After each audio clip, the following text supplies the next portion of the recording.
Some big news in the world of MotoGP for the future. Pirelli will become the official tyre supplier in 2027. That's alongside, of course, Moto2, Moto3, and the addition now of MotoE. Lewis, Michelin are now out. Surprising news, but it's something that it's good to get it out of the way now, I suppose, with the regulations a year and a bit away. I suppose it gives the teams a chance to build their bikes around the tyres now because they know what direction's going in. Yeah, well, the timing of this announcement is early for, I think, specifically that reason is that, at some point for some manufacturers, maybe later this year, definitely, next year, everyone will be putting 2027 bikes on the grid, on track and tests. They need a tyre to develop that around. You can't develop your bike around a Michelin to then have a Pirelli to race. As far as these contract negotiations go, we know that that Michelin were in discussions with Dorna for a long time. I think they were very keen to continue.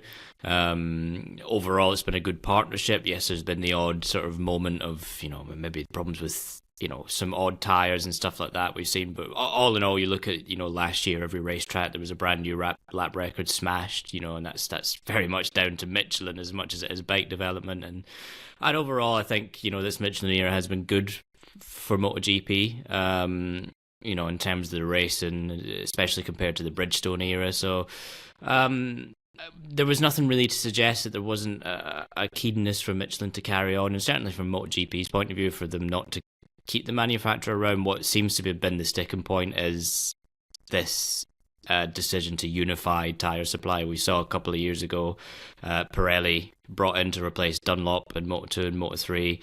I think MotoGP has been quite keen to unify that, so the step up for young riders is a bit easier. It's quite difficult for riders to step up from Pirelli tyres to then Michelin tyres on a brand new bike when they come to MotoGP.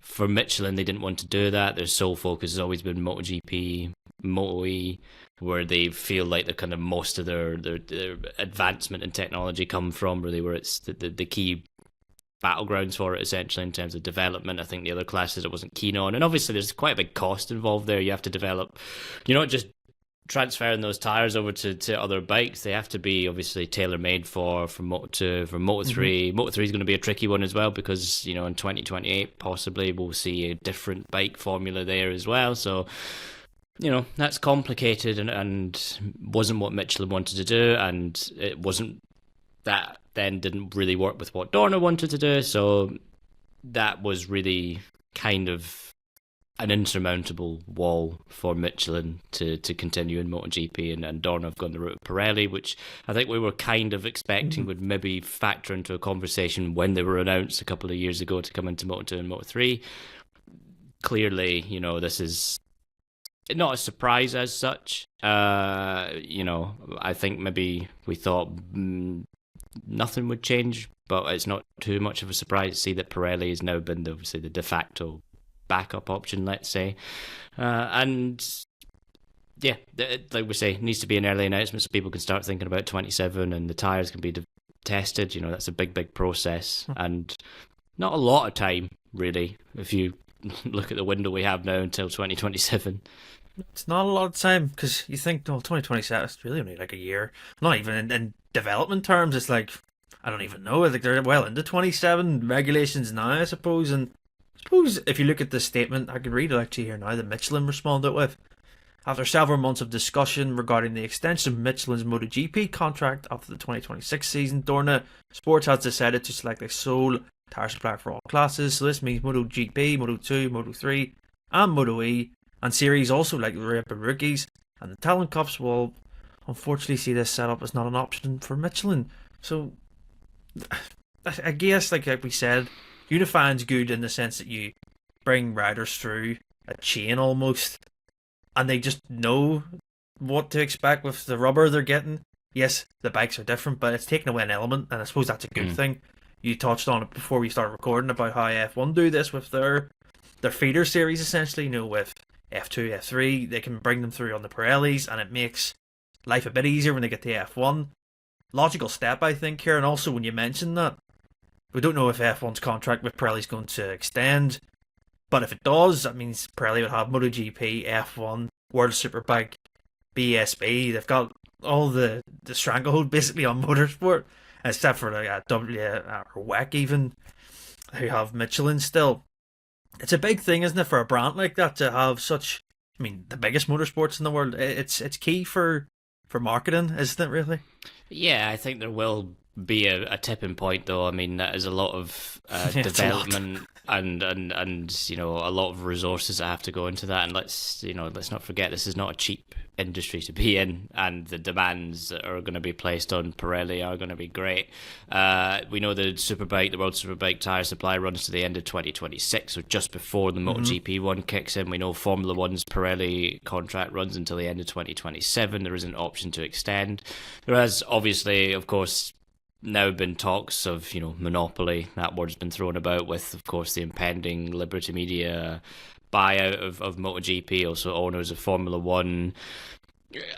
I mean, these things being related probably isn't a coincidence. However, if Pirelli doesn't feel like it can do these things, then ultimately it will say so. I think Pirelli would obviously love to be able to continue doing what it does now, but you know, this could be an opportunity elsewhere. I think Superbikes, for example, I think one thing that Superbike racing could really, really benefit from is a unified tyre supply across all international Superbike competition. You know, you look at, you know, Moto America, for example, runs on Dunlops, but then World Superbikes runs on Pirellis. And I think, you know, Superbike racing, we want to see more riders go from BSB to World Superbikes to Moto America and vice versa, move around and, you know, come from French Superbikes, whatever, come from all these different championships where the rule set is kind of going to be brought in line in the coming years. We think we're going to move to stock regulations, and you think that'll be a more widespread, you know, adopted thing. Yeah.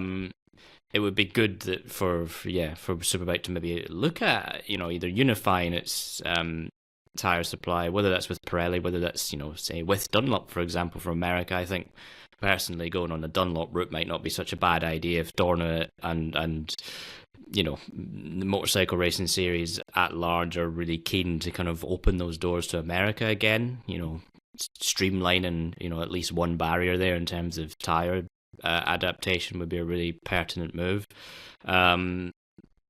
Yeah, it will be interesting to see how this kind of all develops in terms of F1, World Superbikes and MotoGP. You know, there have been talks over the past few years in Formula One about maybe Bridgestone coming back. You know, there's not, you know, none of these things are set in stone. Maybe Michelin might look at, you know, beefing up its car racing kind of supply, you know, like you mentioned, Jordan World Endurance Championship, supplied by Michelin. Maybe they would like to do that in Formula One again. It's been a long time since we've seen Michelin in Formula One, so who knows? It's an interesting time, and we do see that whenever we get a change in tyre supplier, it tends to kind of shake things up quite a lot. You remember when Michelin came in 2016, coincided with the So it was. with the change to the spec electronics, and yeah, we had 9 winners that season. It was fantastic. It was great, and that kind of carried on for a few years. We didn't quite have 9 winners, but there was a lot more unpredictability. So sometimes a change is good as well. You know, even you're going to the 850cc regulations in 2027 with the same tyres. That's one thing that everyone knows, and it's one thing they can adapt to. And you know, I think from that perspective, change is good. We saw it when Pirelli came into F1. It really changed things up in 2011, 2012. You know, we had some exciting races, and I think change is good. How obviously the Pirelli kind of what it wants to do about all of its other racing activities will be something that will be kind of looked at over the next few years. Going back to that monopoly thing, I wonder, are there outside forces maybe have a look at that as well? That's all, you know, that will all be things to be keeping an eye on over the next kind of year and a half, really. But yeah, for the time being, I can understand MotoGP's point of view. It would be a shame to see Michelin go, but you know, Pirelli has done a good job in Moto2 and Moto3 so far, and I think it really does make sense to have that unified tyre supply all the way through the ranks, not just in Grand Prix racing, but out, you know, that road to MotoGP with the Talent Cups, with the Rookies Cup as well. I think that is a really, really sensible thing to do. Yeah, absolutely. And I just think ahead of when it gets to Pirelli time, MotoGP qualifying, could they bring a quality tyres as such? We could see lap records get blown out the water. That's another element because, you know, people don't like quality tyres and had them in the past in MotoGP, and I think it's fantastic for a spectacle when you see someone rip a lap record by a second and a half. Seen it in World Superbike, and I think if World Superbike do continue with Pirellis when MotoGP are running Pirellis, I think it's a good thing for that crossover too. You touched on the Superbike aspect of people jumping around from BSB to Worlds to Moto America. I think it actually allows people then to just jump across and know tires are sorted. I know what these are like, and I think it's a good thing because we've seen it in Moto2, especially this year. Adrian Huertas, the Moto or the World Supersport champion, jumped across from Pirelli to Pirelli, and he looks like not like a rookie struggling. He scored points, and I think that's a good thing. So I think it's a good move. Still seems like a long time away, but like I say, in motorsport, will we see him maybe tire testing done? Who knows? The start of next year, just to get these 850cc's underway, and so they can understand how the bike reacts with the new tires. Any concluding thoughts? I think it's an overall positive move, so it is. Oh, one thing I do hope when it comes to the tyre testing is that Dorna and the teams kind of come to a better arrangement than they have done previously with Michelin. Yeah. You know, we remember last year we were supposed to have this new front tyre that was going to take care of the front tyre pressure problems, etc.